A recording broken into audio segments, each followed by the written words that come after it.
अस्सलाम वालेकुम। सारे उर्दू चैनल पर आप लोगों को खुश आमदीद। नए आने वाले लोगों से दरख्वास्त है कि वो चैनल को सब्सक्राइब कर लें और बेल के आइकन पर भी क्लिक करें ताकि आइंदा आने वाली जो वीडियो है वो आप तक पहुंच सके।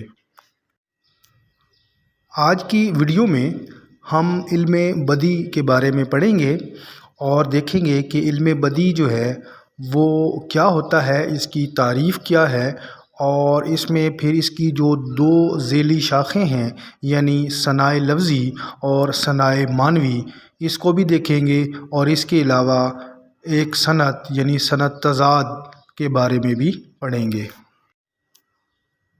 इल्म बदी, बदी लफ्ज़ का मानी जो है वो अछूता होता है या नादिर के मानों में भी इस्तेमाल किया जाता है।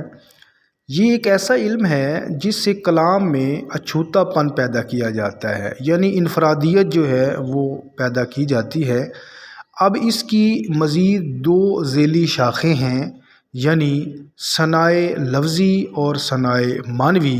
सनाए लफ्ज़ी और सनाए मानवी की तारीफ़ करने से पहले हम ये देखेंगे कि लफ्ज़ सनाए जो है इसका मतलब क्या होता है। जब हम देखते हैं तो हमें ये पता चलता है कि लफ्ज़ सनाए जो है ये सनत की जमा है और इसका मतलब होता है हुनर, कारीगरी या महारत भी हम इसको कह सकते हैं। अब जो इसकी दो ज़ेली शाखें हैं यानी सनाए लफ्ज़ी और सनाए मानवी, इसमें सबसे पहले हम ये देखेंगे कि सनाए लफ्ज़ी जो है इसकी तारीफ़ क्या है। अगर लफ्ज़ों से कलाम की आराइश करनी हो तो इसको सनाए लफ्ज़ी कहते हैं, यानी कलाम के अंदर सिर्फ़ लफ्ज़ों से इनफरादियत पैदा करनी हो तो हम कहेंगे कि ये सनाए लफ्ज़ी का इस्तेमाल हुआ है। सनाए लफ्ज़ी में मज़ीद और सनतें जो हैं वो शामिल हैं, इसके बारे में आइंदा वीडियो में मैं आपको बताऊँगा। और अगली चीज़ है सनाए मानवी, यानी अगर मानों में खूबी पैदा करके कलाम में खूबसूरती पैदा की जाए, यानी पहले हमने पढ़ा था कि लफ्ज़ों की आराइश जो है वो अगर कलाम में की जाए तो सनाए लफ्ज़ी, और अगर मानों में खूबी पैदा की जाए तो ये सनाए मानवी जो है वो कहलाएगा। अब हम सनत तज़ाद के बारे में पढ़ेंगे कि सनत तज़ाद जो है वो क्या होता है। देखिए, सनत तज़ाद की बिल्कुल आसान सी तारीफ़ है और ये तज़ाद जो लफ्ज़ है ये भी शो कर रहा है। इसकी तारीफ़ कुछ इस तरीके से होगी कि कलाम में दो या दो से ज़्यादा ऐसे अल्फाज लाना जो एक दूसरे की ज़िद हों, यानी एक दूसरे के मुतज़ाद हों। अब एक शेर जो है मैं आपके सामने बतौर मिसाल पेश करता हूँ।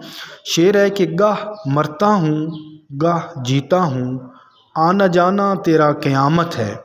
अब इस शेर को देखिए कि इसमें आना और जाना जो है ये दो अल्फाज ऐसे हैं जो एक दूसरे की ज़िद हैं यानी मुतज़ाद हैं। जब भी किसी भी शेर में आपको ऐसे अल्फाज नज़र आएँ जो एक दूसरे की ज़िद हों, जो मुतज़ाद हों, तो हम ये कहेंगे कि इस शेर में सनत तज़ाद का जो है वो इस्तेमाल हुआ है। सनत तज़ाद की मज़ीद दो ज़ेली शाखें हैं, इनको भी देखिएगा। पहली है सनत तज़ाद ईजाबी, इसे हम बोलते हैं।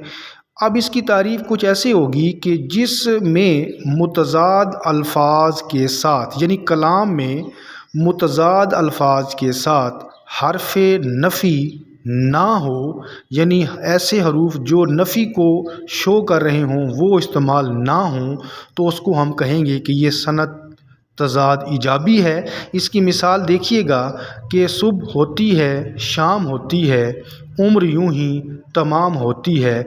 अब इसमें सुबह और शाम मुतज़ाद अल्फाज तो हैं लेकिन इसमें हर्फ़ नफ़ी इस्तेमाल जो है वो नहीं किया गया, लिहाजा ये सनत ईजाबी होगा। इसी तरह इसकी दूसरी जो किस्म है वो है सनत तज़ाद सल्बी।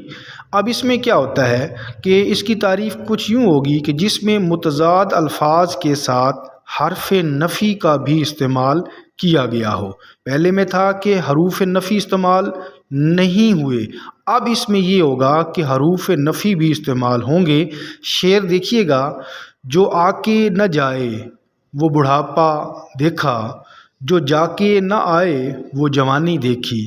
اب اس میں نون نہ جو ہے یہ بطور حرف نفی کے استعمال ہوا ہے، اور آ کے اور جانا یہ تضاد ہیں، بڑھاپا اور جوانی یہ بھی تضاد ہیں، اور اس کو ہم کہیں گے کہ یہ صنعت تضاد سلبی کی مثال ہے، کیونکہ اس میں متضاد الفاظ کے ساتھ حرف نفی کا استعمال بھی کیا گیا ہے۔